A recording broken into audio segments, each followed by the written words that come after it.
হ্যাঁ এভরিওয়ান, পড়ছি নতুন একটা ব্লগ নিয়ে। ইন্ট্রো থেকে বুঝতে পারতেছেন আজকে কই গেছিলাম, আর এটা নিয়ে আজকে বিস্তারিত এই ব্লগে সবকিছু বলবো। আর আপনি যদি আমার পেজে নতুন হয়ে থাকেন অবশ্যই পেজটিকে ফলো দিয়ে পাশে থাকবেন। প্রতিদিনের মতো আমি আর আমার ভাই হাঁটতে পারিছি, হাঁটতে হাঁটতে আমরা ভাবতেছি কই যাওয়া যায়। হুট করে মনে হলো যে নতুন একটা ভাইরাল প্লেস আছে গাইটাল, আরামগুলোসেন সিটিতে, গরিবের ইউরোপিয়ান এরিয়া আর কি। পরে দুই ভাই মিলে হাঁটা শুরু করলাম, হাঁটতে হাঁটতে অনেক দূর পর্যন্ত হাঁটতে আছি রাস্তাও শেষ হয় না। অনেকক্ষণ পরে আয়া ফুসলাম, ফুটছে দেখি যে একটা সুন্দর বাড়ি। পরে বাড়িরা একটু ভিডিও করলাম।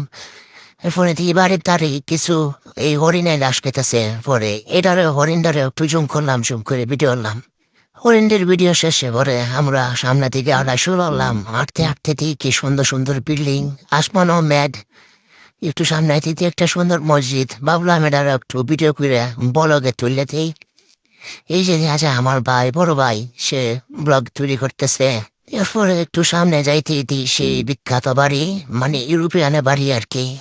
কিশোরগঞ্জ শহরে এক টুকরা ইউরোপ। বাড়িটা সুন্দরই, দেখতে ভালোই লাগে। বাড়িটা থেকে মনের মধ্যে গান চলে আসলো। একটা ছোট করে গান শোনায় আপনাদের। এই গানের সাথে সাথে আপনারা এই বাড়ির বিভিন্ন অ্যাঙ্গেলের ভিউটাও দেখেন। মনে হয় তবু বারে বারে এই বুঝি এলে মোর ধারে। মনে হয় তবু বারে বারে এই বুঝি এলে মোর ধারে।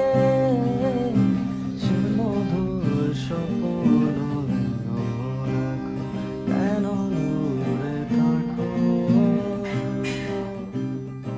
গান আজকের মতো এটুকুই, আরেকদিন শোনাই মনে। আসার সময় হঠাৎ করে দেখি যে দুইটা সিকিউরিটি গার্ড বাড়ির সামনে দাঁড়িয়ে আছে, আমাদেরকে দেখতেছে। হ্যালো সিকিউরিটি ভাইরা, আপনারা একটু আমার ব্লগের মধ্যে হাই দেন, হাই দেন, হাই দেন। ব্যাগ পাত্তাই দিল না। আচ্ছা, এরা পাত্তা না দিল আপনার পাত্তা দেন। পেজটিকে ফলো দিয়ে পাশে থাকেন। ধন্যবাদ। পরবর্তী ব্লগে আবার দেখা হবে, কথা হবে।